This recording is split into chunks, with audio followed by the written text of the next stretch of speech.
어느 여자분이 이제 비행기를 타려고 공항의 대합실에 앉아서 기다리다가 이분이 이제 심심하기도 하고 또 출출하기도 해서 가까운 데 있는 상점에 갔어요. 가서 과자 한 봉지와 신문을 샀습니다. 그리고 이제 자기가 있던 자리로 돌아와서 신문을 펼쳐들고 읽으면서 이제 사온 과자를 먹으려고 하는데 그 옆에 한 점잖게 생긴 남자분이 앉아 있었어요. 근데 그분이 자기가 그 과자를 먹기도 전에 그 과자를 가져다 먹는 거예요.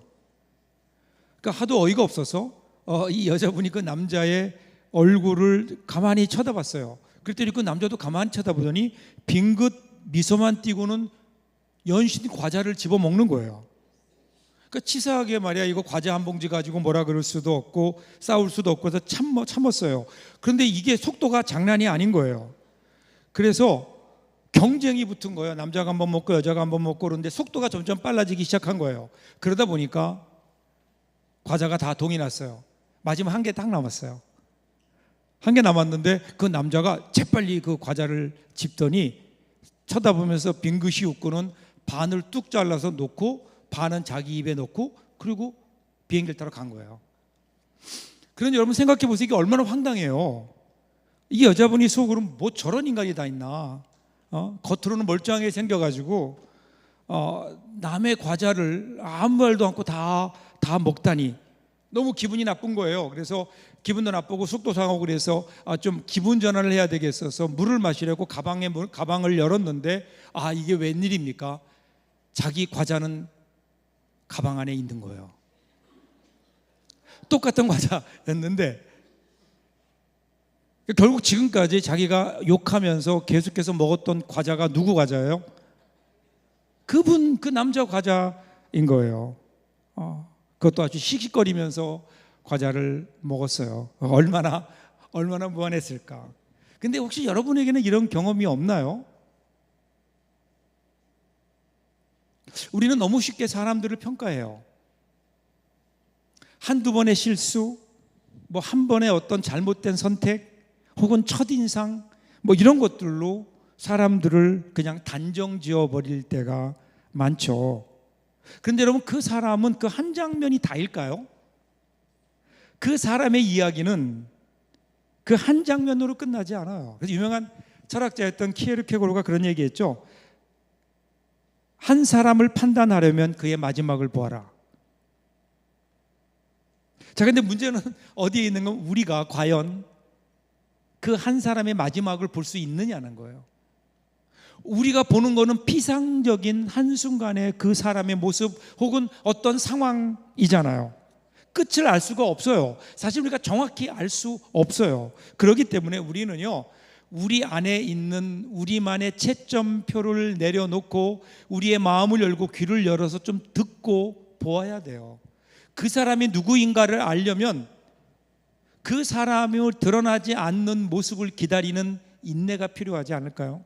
근데 많은 경우에 우리는요, 그냥 주어진 상황 속에서 내 상황만 생각하고 공항의 그 여자처럼 그렇게 그냥 스스로 판단해 버리는 거예요. 오늘 우리가 읽었던 말씀의 주인공이 르호보암이라는 사람이에요. 르호보암이 누군지 아세요? 신앙생활을 제대로 한 사람이라면 르호보암이 누구인지를 알아야 되고요. 내가 신앙생활 3년 이상 했는데 아직도 르호보암이 누군지 모른다. 그러면 회개하고 교회 성경 공부에 참여하셔야 돼요. 르호보암이 솔로몬의 아들이에요. 솔로몬의 뒤를 이어서 이제 왕이 됐는데, 그런데 르호보암이 왕이 되면서 왕국이 둘로 나뉘어져요. 북왕국과 남왕국으로 나뉘어지게 되죠. 그래서 열왕기를 보면요, 열왕기서를 보면 르호보암을 얘기할 때 르호보암은 여호와 앞에서 악한 자니라 이렇게 결론 내려요. 그래서 우리는 이미 알고 있어요. 르호보암 그러면 나라를 두 쪽 낸 악한 왕이라고 알고 있는 거예요. 이미 그러한 결론을 우리가 들어서 알고 있어요. 자, 그런데 오늘 우리가 읽었던 역대기의 내용을 보면 같은 르호보암에 대해서 성경은요, 하나님은 전혀 다른 평가를 하고 있는 거예요. 보실래요? 1절 보세요. 1절 보면요, 르호보암이 예루살렘에 이르러 유다와 베냐민 족속을 모으니 택한 용사가 18만 명이라. 이스라엘과 싸워 나라를 회복하여 르호보암에게 돌리려 하더니. 그러니까 여러분, 이 르호보암이라는 사람이 아까 얘기했죠, 솔로몬의 아들이에요. 그가 왕위에 오른 직후에 그때 어떤 문제가 있었는가 하면, 사실은 그 아버지였던 솔로몬 때부터 문제가 있던 것이 공평성의 문제였어요. 이스라엘이 12지파로 되어 있는데 북쪽의 10지파에다가 솔로몬이 너무 많은 부담을 지은 거예요. 세금과 부역, 이 두 가지에 더 부담을 남쪽에 있는 유다 지파보다 훨씬 더 많이 거기에다가 그 이스라엘 나머지 10지파에다가 북쪽 지파에다가 부과한 거예요. 그러니까 공평하지 않죠. 힘들죠. 그러니까 불만이 있었어요. 그래서 솔로몬이 죽고 르호보암이 왕이 되었을 때 북쪽에 있던 10지파의 대표들이 와서 우리에게도 공평하게 대해달라 그랬더니 이 제안을 거절해요. 르호보암이 거절해요. 그러니까 그 10지파들이 그럼 우리는 더 이상 당신의 통치를 받지 않겠습니다, 분리 독립해버린 거예요. 그러니까 나라가 둘로 나뉘어지게 되죠. 북쪽에는 북이스라엘, 남쪽에는 남유다, 이렇게 나뉘어진 거예요. 그 바로 직후의 상황이 오늘 읽은 본문이에요. 자, 이제 르호보암이 예루살렘에 돌아와 보니까 화가 나죠. 분노가 있는 거예요. 감히 나를 배반해? 그래서 제일 먼저 떠올린 해결책이 뭐냐면요, 복수예요. 복수. 어떻게 복수하려고 했는가 하면 무력 행사를 해야 되겠다. 그래서 군대를 모아요. 군사를 모으니까 몇 명이에요? 18만 명이에요. 여러분, 18만 명이 그 당시로는 유대 역사에서 가장 많은 군병 중에 한 케이스일 거예요. 그래서 어떻게 해요? 북이스라엘을 향해서 이제 전쟁을 시도하려고 했던 거예요. 자, 그런데 이어지는 2절과 3절 보시면요, 하나님께서 이를 막으세요. 하나님의 사람을 보내서 이를 막으세요. 그 내용이 4절이에요. 여호와께서 이같이 말씀하시기를 너희는 올라가지 말라. 너희 형제와 싸우지 말고 각기 집으로 돌아가라. 이 일이 내게로 말미암아 난 것이라 하셨다 하라 하신지라. 그들이 여호와의 말씀을 듣고 돌아가고 여로보암을 치러 가던 길에서 되돌아왔더라. 그러니까 르호보암이 지금 전쟁을 일으키려고 올라가려고 했어요. 18만 군대도 있어요. 이 정도면 충분히 이길 수 있는 병력이에요. 거기다가 이제 그들이 배반했기 때문에 전쟁의 명분도 있어요. 이제 올라가서 싸우면 이길 확률이 더 많은 거예요. 그런데 그 중간에 하나님께서 하나님의 사람을 보내셔서 올라가지 마라, 그들은 너의 형제다, 싸우지 마라, 이렇게 말씀하세요. 그러니까 여러분, 놀라운 사실은요, 르호보암이 그 자리에서 그 말씀을 듣고 멈추어서 되돌아와요. 르호보암이 얼마나 억울했겠어요. 분노도 있었을 거예요. 그런데 그가 하나님 말씀에 순종하는 거예요. 자, 오늘 우리의 삶도 보면 이러한 경우가 있지 않을까요? 굉장히 화가 났어요. 분노할 수 있어요. 분노할 수 있는 상황이에요. 거기다가 명분도 있어요. 내가 옳다고 주장할 수 있고 상대방을 몰아붙일 수 있는 힘도 나에게 있어요. 그런데 그때 하나님께서 우리에게 주시는 음성은 항상 야, 싸우지 마라 라는 거예요. 너 싸우지 마라, 올라가지 마라. 여러분, 이 말씀 앞에서 멈추고 돌아서는 게 믿음이라니까요. 하나님 말씀이 들려올 때 그 말씀 앞에, 그 말씀이 내게 이해가 되어서가 아니라 하나님 말씀이기 때문에 그 앞에 멈추어 순종하고 돌아설 때, 그때 여러분 어떤 일이 일어난 줄 아세요? 우리는요, 하나님의 큰 은혜의 그림 속으로 들어가게 되는 거예요. 내가 가서 싸워서 얻는 것보다 내가 하나님 말씀에 순종할 때 그 다음에 이루어 가시는 하나님의 놀라운 일들이 훨씬 더 크거든요. 더 큰 하나님의 그림이 있다고요. 성경은 지금 이 장면을 클로즈업 시키고 있어요. 르호보암이 물론 분열의 책임이 그에게 있어요. 동시에 하나님의 말씀 앞에 멈출 줄 아는 믿음의 사람이었다는 거예요. 여러분, 사람은 누구나 양면성이 있어요. 어느 날 보면 그 사람이 믿음의 사람 같아요. 그런데 어느 날 보면 전혀 믿음이 없는 사람처럼 살아갈 때도 있다고요. 르호보암만이 그런 게 아니에요. 오늘 우리의 모습이 그렇지 않나요? 어느 한 순간에서는 나는 하나님의 사람으로, 나는 분명히 믿음으로 살았어요. 그런데 어느 순간 보면 나는 전혀 믿음이 없는, 세상 사람과 다를 것이 없는 삶을 살아가고 있잖아요. 르호보암이 오늘 우리의 모습이 아닐까요? 성경은요, 이 르호보암의 순종을 클로즈업 시키고 있는 거예요. 그뿐이 아니에요. 5절부터 10절까지를 보세요. 르호보암이 예루살렘에 살면서 유다 땅에 방비하는 성읍들을 건축하였으니 곧 베들레헴과 에단과 드고와 베슬과 소고와 아둘람과 가드와 마레사와 십과 아돌라임과 라기스와 아세가와 소라와 아얄론과 헤브론이니 다 유다와 베냐민 땅에 있어 견고한 성읍들이라. 제가 이 성읍들을 빠르게 읽은 이유는 기억 안 해도 된다는 거예요. 중요한 건 따로 있어요. 자, 지금 솔로몬이 했던 일이 뭐죠?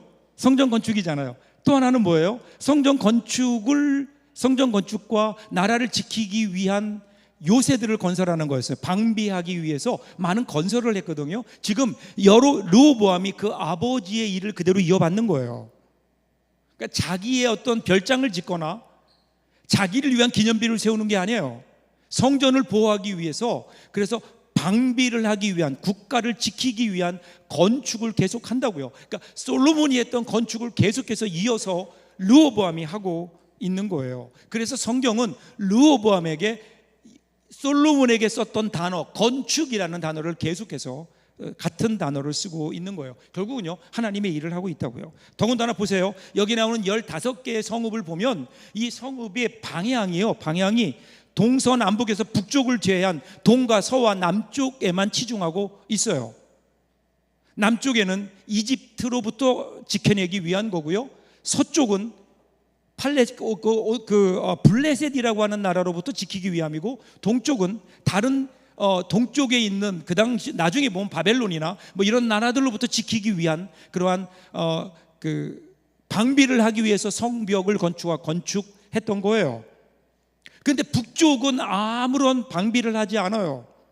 왜 그럴까요? 지금 남과 북이 대치하고 있는 상황임에도 불구하고 북쪽은 방비를 하지 않아요. 거기에 무슨 성벽을 세우지 않아요. 그 이유는 뭘까요? 하나님의 명령이 있었거든요. 여러분 기억하세요? 하나님께서 북을 향해 올라가려고, 전쟁하려고 할 때 하나님께서 뭐라고 말씀하세요? 그들은 너의 형제다, 그러니까 싸우지 말아라 그랬잖아요.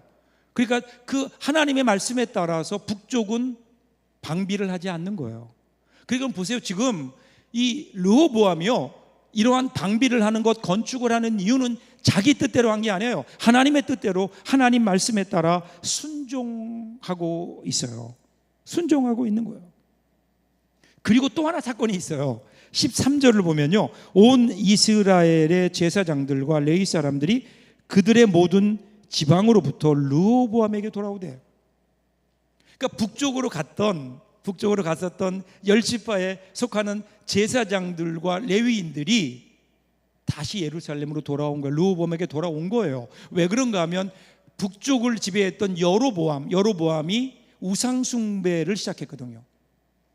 신앙이 타락하기 시작했어요. 그러니까 그들이 돌아온 거예요.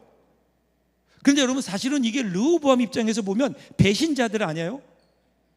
그런데 그들을 포용해요. 그들을 받아들여요. 그뿐이 아니에요. 16절을 보면 이스라엘 모든 지파 중에 마음을 굳게 하여 이스라엘의 하나님 여호와를 찾는 자들이 레위 사람들을 따라 예루살렘에 이르러 그들의 조상들의 하나님 여호와께 제사하고자 한지라. 제사장과 레위인뿐 아니라 하나님 앞에 제대로 하나님을 섬기기를 원하는, 말씀대로 하나님을 섬기기를 원하는 신실한 사람들도 같이 온 거예요. 근데 어떻게 했어요? 다 받아들였어요. 그러므로 결과는 어떻게 됐을까요? 그들로 인해서 예루살렘 성전이 더 든든해졌어요. 신실한 사람들, 제사장들이 들어오게 되면서 예배의 순수성과 예배의 정통성을 지켜낼 수 있었어요. 하나님 말씀대로 예배하는 예배 공동체를 이룰 수 있었다고요. 자, 여러분 보세요. 이 정도면 성군이죠. 훌륭한 왕 아니에요? 오히려 여기까지 보면요, 솔로몬보다 훨씬 더 훌륭한 왕이에요. 그런데 17절 마지막 절이에요. 같이 한번 읽어볼까요? 17절 같이 읽습니다. 그러므로 3년 동안 유다 나라를 도와 솔로몬의 아들 르호보암을 강성하게 하였으니 이는 무리가 3년 동안을 다윗과 솔로몬의 길로 행하였음이더라. 자, 몇 년이라고요? 3년. 르호보암이 왕이 되어서 그의 조상이었던 다윗과 솔로몬의 길을 따라 살았던 3년 동안 유다는요, 그 어느 때보다 강성했어요. 왜 그런 줄 아세요? 하나님께서 그렇게 하신 거예요. 강성했다고요. 3년이라는 세월, 여러분 이 3년이라는 세월이 그다지 긴 세월은 아니잖아요. 근데 그 기간 동안 르호보암과 그 유다의 백성들이 다윗과 솔로몬의 길을 걸었어요. 그 길이 어떤 길이에요? 하나님을 경외하고 그분의 법도를, 그분의 말씀을 따라가는 삶, 말씀에 순종하는 삶을 살았더니 유다가 강건해졌다라는 거예요. 이 뭐 정치적인 판단을 잘해서 그런 게 아니에요. 경제적으로 무언가 호재가 있어서 그런 것도 아니에요. 하나님 말씀을 따라 다윗이 걸었던 그 길을 걸었더니, 말씀에 순종하고 하나님 중심으로 살았더니 하나님께서 강하게 해 주셨다라는 거예요. 그렇다면 오늘 우리도 마찬가지 아닐까요? 오늘 하나님을 믿는 우리들이 강성해질 때, 그때가 언제일까요? 다윗의 길을 걷는 거예요. 근데 그 길이 몇 년이에요? 3년이에요. 여러분, 긴 세월을 한꺼번에 감당할 수는 없잖아요. 그렇지만 오늘 하루하루를 하나님 중심으로 하나님 말씀을 따라 다윗이 갔던 믿음의 길을 걸어갈 때 그러한 하루하루가 쌓여서 어떻게 돼요? 3년이 되고, 그러면 하나님께서 우리의 삶을 강성하게 하는 놀라운 은혜가 있다는 하나님의 약속인 거죠. 동시에 이 구절을 좀 다른 각도에서 보면 르호보암의 3년은 신실했어요. 하나님 보시기에 너무 좋았어요. 근데 그 열심히 오래가지 못한 거예요. 3년이 지나니까 교만해졌어요. 그래서 다음 장이죠, 12장 1절을 보면 교만해져서 하나님의 법을 버렸어요. 나라는 결국 무너지고 마는 거예요. 자, 여기까지가 역대기가 들려주는 르호보암의 이야기예요. 여기서 우리는요, 왜 지금 하나님께서 르호보암은 악한 왕이라고 하나님께 말씀하셨고, 그런데 다시 역대기에 와서는 왜 르호보암의 이 3년을 다시 우리에게 보여주시는가, 왜 우리에게 말씀하시는가? 여기서 우리는 하나님의 마음을 좀 알 수 있어요. 역대기에 나오는 하나님의 그 눈은 무엇을 보고 계시나요? 그 3년을 보고 계신 거예요. 다 잘못했지만 그래도 잘했던 3년, 하나님의 눈이 여기를 보고 계신 거라고요. 여러분, 마치 하나님의 마음이 이런 마음 아닐까요? 어느 아들이 학교에서 성적표를 받아왔는데 성적표를 보니까 전부 가예요. 이 가가 뭐 잘하는 가가 아니라 수미양가에서 가예요. 과목이 다 가예요. 그런데 한 과목만, 체육, 그것만 B를 받은 거예요.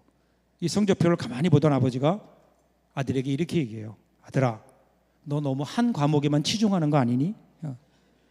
다른 과목들도 좀 열심히 해라. 여러분, 이 아버지의 마음 아닐까요? 다 잘못했지만 그나마 그 중에 잘한 거 하나를 보고 싶으신 거라고요. 이것이 우리를 향한 하나님의 마음 아닐까요? 우리가 아직 죄인 되었을 때 그리스도께서 우리를 위하여 죽으심으로 하나님께서 우리에 대한 하나님의 사랑을 확증했다는 거예요. 이게 여러분 하나님의 마음이에요. 여러분, 르호보암이 3년을 잘했어요. 나머지는요, 잘 못했어요. 그러면 실패한 인생일까요? 우리는 3년은 잘했지만 나머지의 삶이 결국 무너졌기 때문에 그는 실패한 왕이라고 우리는 너무 쉽게 판단하고 있는 것은 아닌가. 그런데 한번 솔직하게 여러분들에게 물어요. 여러분은 어때요? 여러분의 인생을, 지금까지 살아온 인생을 놓고 볼 때 하나님께서 너 참 신실하구나, 너 참 마음에 든다, 신앙생활 정말 잘했다라고 하나님께서 인정해 주시는 날이 얼마나 될까요? 여러분은 3년 넘을 자신이 있으세요? 저는 없어요. 하나님의 불꽃 같은 눈동자 앞에 내가 내 3년 나는 정말 이렇게 신실했을까?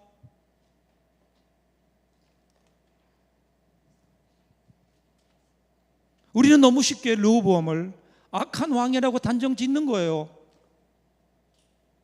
근데 만약에 하나님께서 우리가 그렇게 판단하듯 우리를 같은 잣대로 우리를 판단하신다면 그러면 저와 여러분 어떻게 될까요?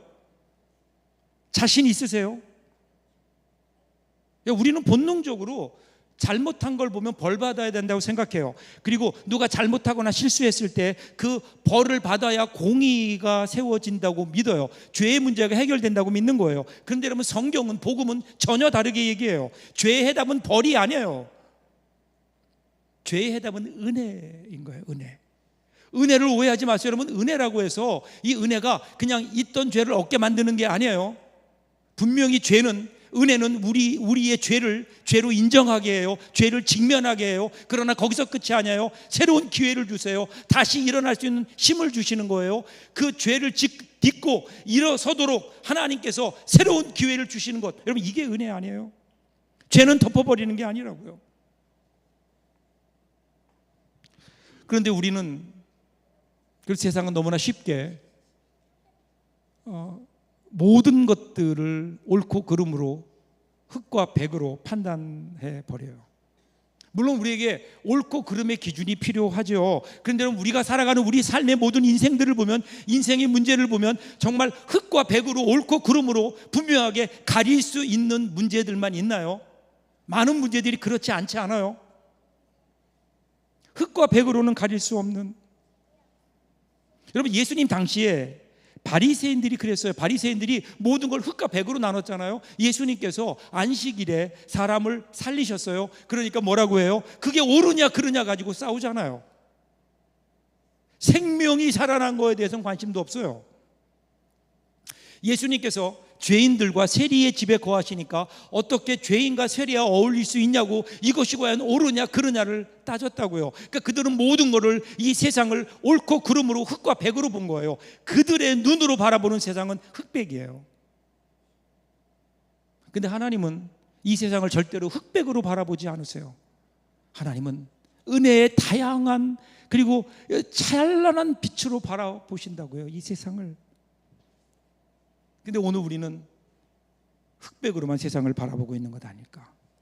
사랑하는 여러분, 그 비 온 다음에, 오늘도 비가 왔죠. 비 온 다음에 무지개가 뜨잖아요.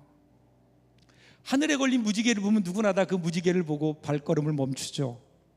왜 그럴까요? 여러분, 무지개는요 단순히 자연현상이 아니에요. 무지개는 어둠과 폭풍이 끝났음을 알리는 하늘의 미소와도 같은 거 아닐까요? 여러분, 노아 홍수 이후에 하나님께서 다시는 물로 세상을 내가 멸망하지 않겠다, 심판하지 않겠다, 언약으로 하늘의 무지개를 하나님이 주셨어요. 그렇기 때문에 무지개는요 심판의 끝과 은혜의 시작을 알리는 신호예요. 그런데 무지개의 빛이 어떤가요?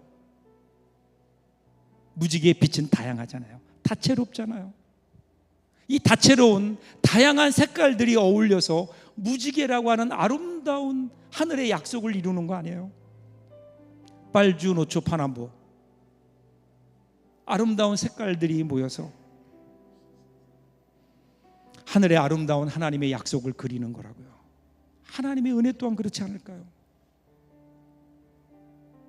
그런데 오늘 우리는 혹시 이 하나님의 은혜가 아닌 우리의 눈으로, 우리의 생각으로 이 세상을 흑백으로 판단해 버리는 것 아닌가.